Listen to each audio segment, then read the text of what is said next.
Bonsoir à tous, bienvenue à ce flash d'information. Ce mercredi s'est tenu un conseil des ministres sous la houlette du président de la République, Alassane Ouattara. Le gouvernement s'est prononcé, entre autres, sur la grève dans le secteur de l'éducation, le projet de loi sur la biologie médicale et la création du guichet unique du permis de construire et du contrôle urbain. La hausse des tarifs douaniers à l'échelle mondiale était également au menu de cette réunion tenue ce jour au palais présidentiel. Je vous propose d'écouter le porte-parole du gouvernement, le ministre Amadou Coulibaly. La Côte d'Ivoire, comme beaucoup de pays, a vu que les États-Unis avaient augmenté les droits de douane concernant les produits qui rentraient sur son territoire. Pour ce qui est de notre pays, nous sommes touchés comme tous les pays, mais sans vouloir minimiser l'effet, parce que quand on a une vision globale du développement, chaque sou vaut son pesant. Nous sommes touchés parce que nous avons environ 4% de nos échanges qui sont faits avec les États-Unis.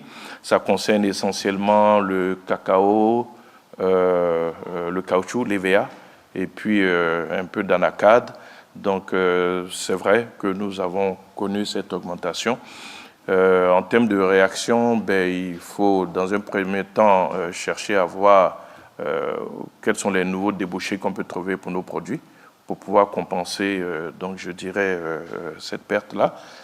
Mais globalement, nous ne sommes pas particulièrement inquiets, ce d'autant plus que vous avez constaté que les financements que nous avions du gouvernement américain se poursuivent.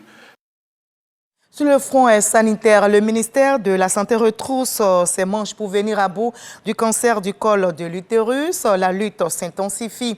La campagne vient d'être lancée justement à la mairie de Bobo par la maire Candia Camara et le ministre de la Santé Pierre Demba. Plus de 3 millions de filles âgées de 9 à 18 ans seront vaccinées gratuitement sur toute l'étendue du territoire ivoirien. Les agents vaccinateurs sont déjà sur le terrain, déterminés à stopper cette maladie qui a tué en 2022 1417 personnes. Ailleurs dans le monde, l'ancien président congolais Joseph Kabila annonce son retour imminent en RDC. Il justifie sa décision par la gravité de la situation sécuritaire et institutionnelle sur place et par sa volonté de contribuer à la recherche d'une solution à la crise que le pays traverse actuellement. C'est depuis l'Afrique du Sud, où il est officiellement installé depuis 1 an, qu'il a donc décidé de rompre à nouveau le silence via une déclaration écrite.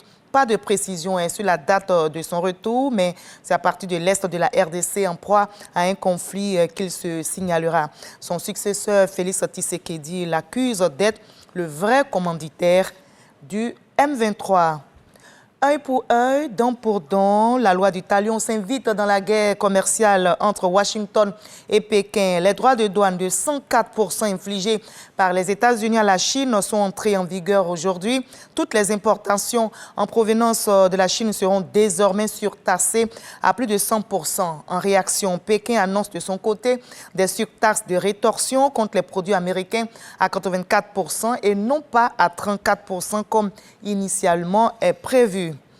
L'Allemagne a un nouveau gouvernement. Les partis conservateurs et de centre-gauche sont parvenus aujourd'hui à un accord après des semaines de négociations, ce qui ouvre la voie à une nouvelle direction au sein de la première économie européenne.